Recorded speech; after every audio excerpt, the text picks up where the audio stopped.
नमस्कार दोस्तों, अब तक हम लोग विकारी शब्दों को देख चुके हैं। विकारी शब्द क्या होते हैं, विकारी शब्दों के भेद किसे कहा जाता है और उन भेदों का विस्तृत विवेचन हम लोगों ने सभी ने किया हुआ। जाहिर सी बात है, आप सभी लोग अपने घर पर सेफ ही होंगे और आज हम लोग आपके सामने लेकर आ रहे हैं अविकारी शब्द।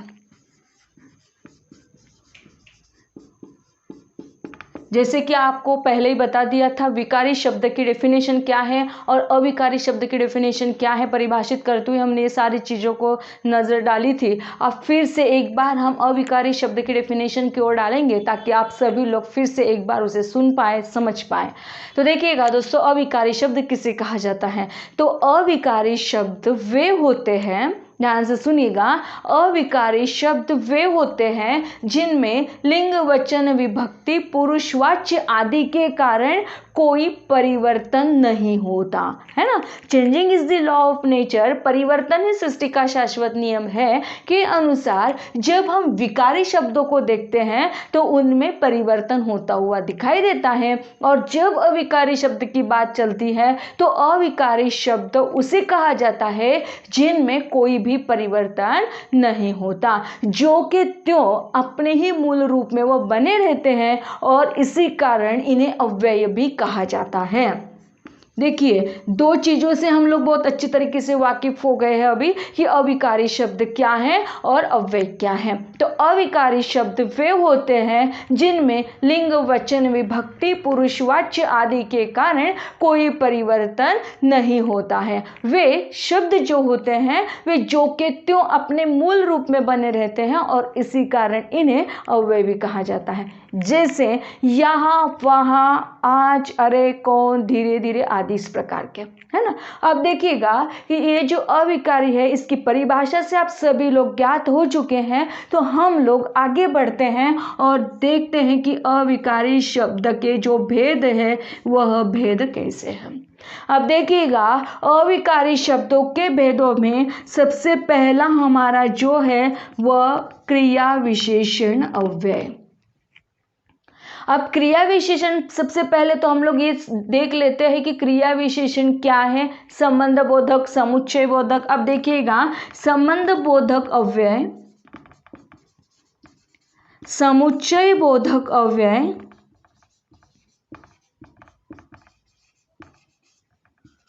और आखिरी हमारा जो है जिसे हम कहते हैं विस्मयादि बोधक अव्यय। अब सबसे पहले स्टार्टिंग से बात करते हैं हम क्रिया विशेषण से, एडवर्ब से। ये क्रिया विशेषण अव्यय किसे कहा जाता है। तो क्रिया की विशेषता है ना, इस देखिएगा हर एक के नाम में ही सब कुछ निहित है, लेकिन आप लोग ना बहुत ज़्यादा कंफ्यूज हो जाते हैं कि इसमें क्या उसमें क्या। तो हम लोगों को बहुत ज़्यादा कंफ्यूजन में जाने की जरूरत नहीं है, क्योंकि हर एक के नाम के साथ ही सारी विशेषता उसके साथ निहित होती है। तो देखिएगा, क्रिया की विशेषता, क्रिया की विशेषता बताने वाले अव्यय शब्द को क्रिया विशेषण अव्यय कहते हैं, है ना।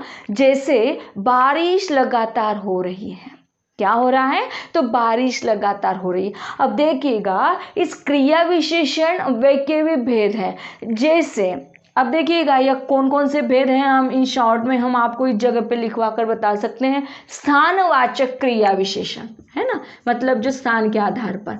दूसरा है कालवाचक विशेषण अव्यय। अब देखिएगा, यदि हम इसके साथ साथ बात करते हैं तो रीति परिमाणवाचक क्रिया विशेषण, है ना। तो अब देखिएगा, यहाँ इस जगह पर क्रिया की जो विशेषता है, क्रिया की विशेषता बताने वाले अव्यय शब्द को क्रिया विशेषण कहते हैं। अब इस क्रिया विशेषण शब्द के जो भेद हैं, मतलब कि जैसे स्थानवाचक, है ना, स्थानवाचक क्रिया विशेषण अव्यय, कालवाचक क्रिया विशेषण अव्यय, रीतिवाचक क्रिया विशेषण अव्यय और परिमाणवाचक क्रिया विशेषण अव्यय। अब हम लोग आगे बढ़ते हैं और देखते हैं कि स्थानवाचक क्या है ना। तो जिन क्रिया विशेषण शब्दों से क्रिया के होने के स्थान का बोध होता है उसे ही हम स्थानवाचक क्रिया विशेषण कहते हैं। जैसे कि हम यहाँ खड़े हैं, है ना, वह कहाँ गया है, वहाँ, यहाँ, बाहर, भीतर, इधर, उधर, ऊपर, नीचे, दाहिने या बाएं, इस प्रकार के जितने भी शब्द, मतलब क्या है कि यहाँ, वहाँ, बाहर, भीतर, इधर, उधर, तो यहाँ की पहचान कैसे हो सकती है ना। यदि हम इस प्रकार से कहते हैं कि यहाँ है ना, वहाँ है, बाहर है, भीतर है, इधर है, उधर है, ऊपर है, नीचे है, दाहिने है, बाएं है, इसका मतलब है कि इसकी पहचान किस शब्द से बन जाएगी, फिर इसकी पहचान बनेगी कहाँ, यह शब्द लगने से, है ना। समझ में आ रहा है आपको कि क्रिया के साथ कहाँ यह शब्द लगाने पर जो उत्तर मिलता है वह स्थानवाचक क्रिया विशेषण अव्यय होता है। अब देखिएगा, यदि आपको किसी ने पूछा कि वो आदमी कहाँ गया, तुरंत आंसर आएगा हाँ वो आदमी यहाँ गया, वहाँ गया। वो कहाँ है, तो वो बाहर है, भीतर, मतलब जहाँ जिस स्थान पर क्रिया के साथ कहाँ शब्द हम लोग लगाते हैं और हमें उत्तर जब प्राप्त होता है तो उसे हम क्या कहेंगे, स्थानवाचक क्रिया विशेषण अव्यय कहेंगे। अब देखिएगा, अब उसी के साथ हम कालवाचक क्रिया विशेषण की ओर अब हम लोग आगे बढ़ते हैं कि जिन क्रिया विशेषण शब्दों से साथ साथ में आप लोग केवल आपका दिमाग यदि बहुत अच्छे तरीके से यहीं पर रखते हो तो शायद सारी चीज़ें आपके दिल में और दिमाग में बहुत अच्छे तरीके से आ जाएगी। तो देखिएगा कि जिन क्रिया विशेषण शब्दों से क्रिया के होने के समय का बोध होता है ना, जिन क्रिया विशेषण शब्दों से क्रिया के होने के समय का बोध होता है उन्हें कालवाचक क्रिया विशेषण कहा जाता है। अब जैसे के रूप में, जैसे आज, कल, प्रातः, सायं, दिन भर, लगातार, प्रतिदिन, हमेशा, आजकल, हर बार, नित्य आदि। अब देखिएगा, अब ये इसकी पहचान कैसे बना पाए, है ना, कालवाचक की पहचान कैसे बन पाए। जहाँ पर हमने यहाँ वहाँ देख लिया तो आज, कल, प्रातः, है ना, दिन भर, लगातार, प्रतिदिन, किस शब्द को लेकर कौन से शब्द को प्रतीत करेंगे और कौन से उत्तर आएगा और जिससे ये कालवाचक क्रिया विशेषण प्रतीत होता होगा। क्लियर हो रहा है आपको। अब कौन सा होगी ऐसी पहचान, तो क्रिया के स्थान पर। अब देखिएगा, क्रिया के साथ मतलब कौन सी क्रिया, तो आने जाने वाली, है ना, तो क्रिया के स्थान कब शब्द लगाने पर, क्रिया के स्थान पर कब यह शब्द लगाने पर जो उत्तर हमें मिलता है वह कालवाचक क्रिया विशेषण होता है। हमारी तासिका कब होने वाली है, जब ऐसा प्रश्न कोई छात्र करता है तो इसका आंसर क्या होगा, आज होने वाली है, कल होने वाली है, मुझे कब आना है आपसे मिलने के लिए, तो फिर प्रातः आना है ना। तो इस प्रकार से कालवाचक क्रिया विशेषण अव्यय। अब हम लोग आगे बढ़ते हैं रीतिवाचक क्रिया विशेषण अव्यय की ओर। अब रीति किसे कहेंगे, है ना, जिन क्रिया विशेषण शब्दों से क्रिया की मात्रा या उनके क्रिया होने के, जब क्रिया विशेषण शब्दों से क्रिया के होने की रीति यानी क्या, पद्धति या विधि का बोध होता है उन्हें ही रीतिवाचक क्रिया विशेषण अव्यय कहा जाता है।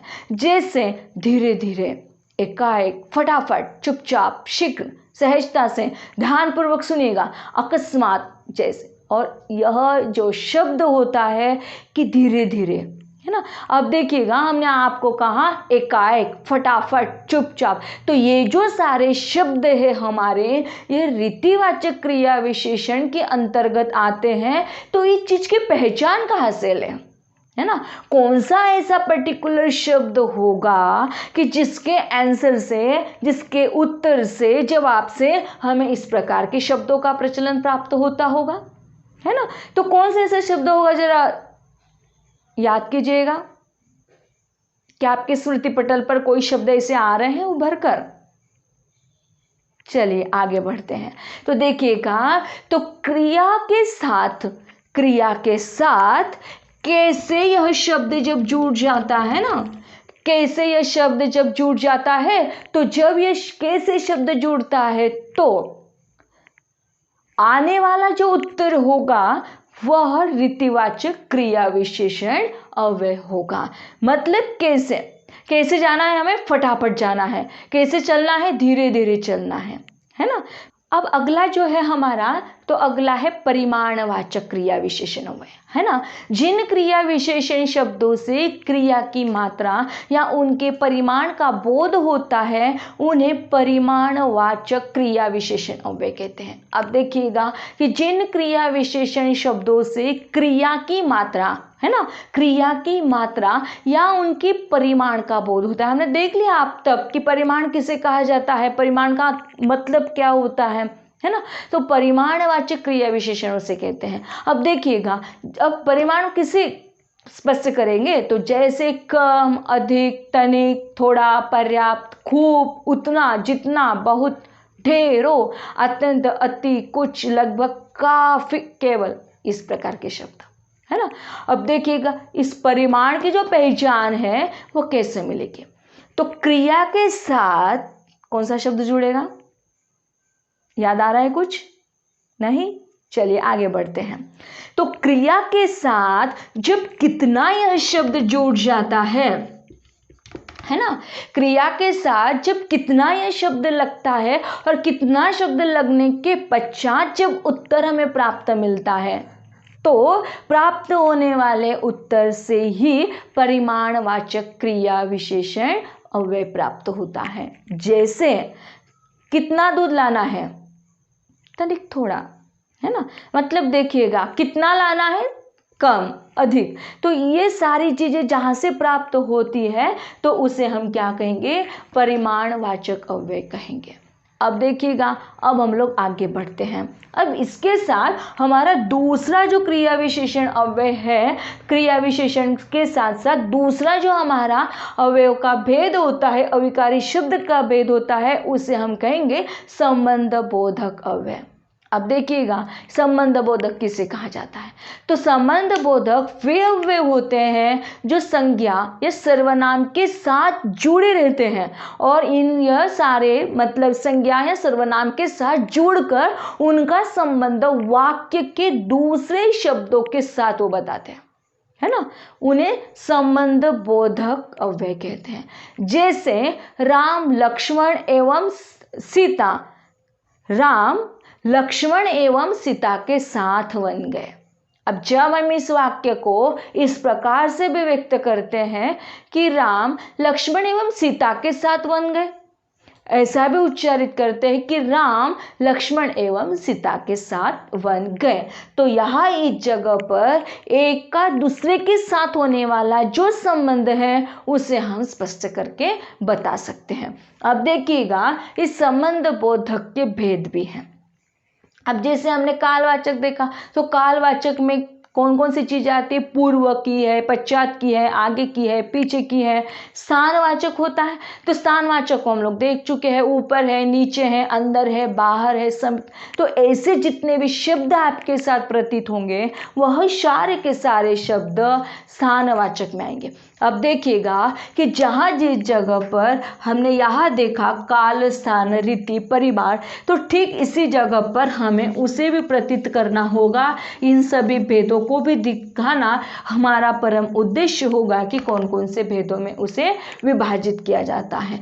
तो पहला जो है वह कालवाचक, है ना। तो कालवाचक का तो पहले ही बता दें कि पूर्व है, पश्चात है, आगे है, पीछे है। फिर दूसरा है आपको स्थानवाचक, है ना। स्थान से तात्पर्य अब क्लियर हो गया, ऊपर है, नीचे है, अंदर है, बाहर है, समीप है। अब दिशावाचक, है ना। दिशा से तात्पर्य क्या लोगे आप, एक तो और लोगे, तरफ लोगे, आसपास लोगे। अब है साधनवाचक। अब साधनवाचक जो होता है वो कैसे प्रतीत करोगे, साधन से तात्पर्य क्या है, तो किसके द्वारा है ना, किसके जरिए है, किसके निमित्त है, किसके खातिर है, दैट्स कॉल्ड साधनवाचक। अब सादृश्यवाचक, है ना। अब सादृश्य,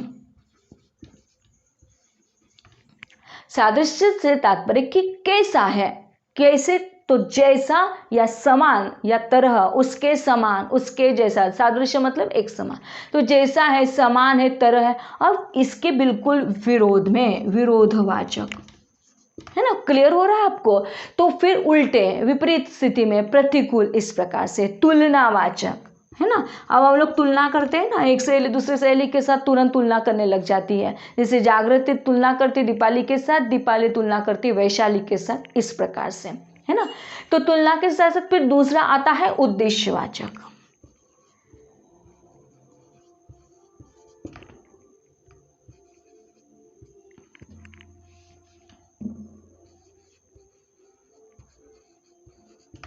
उद्देश्यवाचक। अब उद्देश्य के लिए क्या हेतु है, क्या फलस्वरूप है, लिए है, हेतु है, फलस्वरूप, इस प्रकार के, है ना। फिर व्यक्तिरेकवाचक। व्यक्तिरेक माने क्या होता है, अतिरिक्त होता है, बिना होता है, रहित होता है, ये सारे शब्द। सहचरवाचक माने क्या, इसके साथ साथ हमें चलना है, इसके संग संग हमें चलना है, इसके समेत हम लोगों को चलना है। इस प्रकार के जितने भी भेद होते हैं वह संबंध बोधक के रूप में जाने जाते हैं, पहचान उसकी इस प्रकार से होती है। अब अगला हमारा जो है उसे हम कहेंगे समुच्चय बोधक अव्यय, या उसे ही हम कहेंगे योजक अव्यय, है ना। तो जो अव्यय शब्द एक शब्द का दूसरे शब्द से, एक वाक्य का दूसरे वाक्य से, या एक वाक्यांश का दूसरे किसी वाक्यांश से संबंध जोड़ते हैं, है ना, वे समुच्चय बोधक अव्यय या योजक कहलाते हैं। अब कैसे, इसका उदाहरण कैसे होगा कि सीता और गीता बहन बहन है ना, या हम कहते हैं कि राम और श्याम भाई भाई है। इस प्रकार हमने क्या कर दिया, एक दूसरे के संबंध को यहाँ इस जगह पर प्रकट कर दिया। अब हमारा आखिरी हिस्सा बचता है इसका विस्मयादि बोधक। अब विस्मय होता है ना, विस्मय यानी क्या, आश्चर्य होता है, अलग अलग प्रकार के इसमें भेद शब्द जो है होते हैं वो पाए जाते हैं। अब देखिएगा कि जो हमारा विस्मय आदि बोधक अव्यय है, हर्ष है, शोक है, विस्मय है, घृणा है, तो इस प्रकार के जितने भी अपने दिल के, मन के, है ना, मन होता है ना हर एक के पास, तो अपने मन के भावों को प्रकट करने वाले शब्द विस्मय आदि बोधक कहलाते हैं। इन शब्दों के बाद विस्मयादि बोधक चिन्ह लगता है। अब देखिएगा कि यह जो विस्मयादि बोधक चिन्ह होता है वो कैसे होता है, तो हमने आपको लिखा कर बताया, इस प्रकार से वो होता है। जिस प्रकार से हम लोग एक एग्जाम्पल बताते हैं कि जीते रहो, है ना, दीर्घायु हो, दीर्घायु रहो, या चिरायु रहो। और इस प्रकार से जब हम वाक्य डालते हैं उस जगह पर, और उस वाक्य के अंतर्गत आने वाला जो चिन्ह होता है वो इस प्रकार से होता है। अब देखिएगा इसके भी कई भेदों से उसे विभाजित किया जाता है। जैसे जब हम लोगों को हर्ष होता है ना, आनंद होता है, तो हम क्या करते हैं, वाह क्या बात है, शाबाश, आहा। तो इस प्रकार के जो शब्द होंगे वह हर्षबोधक में आएंगे। अब देखिएगा कि इस विस्मयादि बोधक की यदि बात करते हैं तो यहाँ इस जगह पर हर्ष आएगा, तो हर्ष करते हुए हम लोग क्या सोचते हैं, वाह वाह, इस प्रकार से। और जब शोक होता है, मतलब जब हमें दुख होता है, तब ओह हाय, उफ ये क्या हुआ, राम राम, इस प्रकार के। और यदि कोई भय की बात करते हैं तो भय जब लगता है तो बाप रे बाप, अरे रे। और फिर यदि आश्चर्य लगता है ना, कोई जो कार्य हो रहा है अपना, और जो कार्य अनायास से हो जाता है, अचानक हो जाता है, तो आश्चर्य होता है, ओफ, अहो, हे, और इस प्रकार से। और अगला है हमारा घृणाबोधक, मतलब घृणा होती है ना, कई चीज़ें होती है कि हम लोगों को अच्छी नहीं लगती, तो घृणा होती है, छी हमें नहीं चाहिए। तो हमारे मुंह से निकलने वाली, जो अपनी जबान से निकलने वाले जितने भी शब्द होंगे, तो उसका प्रोनाउंसिएशन जिस प्रकार से निकलेगा, तो उससे छी नहीं, इस प्रकार, है ना। अब हम लोग आगे बढ़ते हैं। अब इसके बाद में है प्रशंसा बोधक। कितने शब्द आ रहे हैं देखिएगा। तो प्रशंसा कैसे करते हैं, शाबाश, अति सुंदर, है ना। अब आशीर्वाद बोधक भी होता है, जैसे हमने आपको नीचे बताया कि आशीर्वाद भी हम लोग पाते हैं, तो आशीर्वाद जब दिया जाता है ना, तो उसके साथ में भी ये शब्द जुड़ता है, ये चिन्ह जुड़ता है इस प्रकार का। तो आशीर्वाद बोधक जैसे जीते रहो, दीर्घायु हो। अभिवादन बोधक, है ना, जब अभिवादन करना है हमें किसी का, अब अभिवादन करते समय भी हम लोगों को ये सारी चीज देखने को मिल जाती है। अब अभिवादन करते हैं, और अभिवादन शब्द कौन से होंगे फिर, धन्यवाद, शुक्रिया, इस प्रकार से। अब अगला हमारा लास्ट वाला, जिसे हम कहेंगे चेतावनी बोधक अव्यय। अब देखिएगा कि चेतावनी बोधक अव्यय यानी क्या, होशियार, खबरदार, सावधान। अब जब इस प्रकार के शब्दों को हम लोग उच्चारित करते हैं तो आने वाले जितना भी वह जो शब्द होंगे या उस पर होने वाला जो चिन्ह होगा वह इस प्रकार का होगा जिसे हम विस्मयादि बोधक अव्यय के नाम से जानते हैं। दोस्तों यहाँ इस जगह पर हम अविकारी शब्द क्या है और अविकारी शब्द के भेद कौन से हैं उसे हमने आपके सम्मुख रखा। दोस्तों कल की तासिका में हम आपके साथ हाजिर होंगे शब्द संसाधन के साथ में। तो शब्द संसाधन किसे कहा जाता है उसे हम थोड़े ही कल के ही दिन हम उसे देखने का प्रयास करेंगे। धन्यवाद।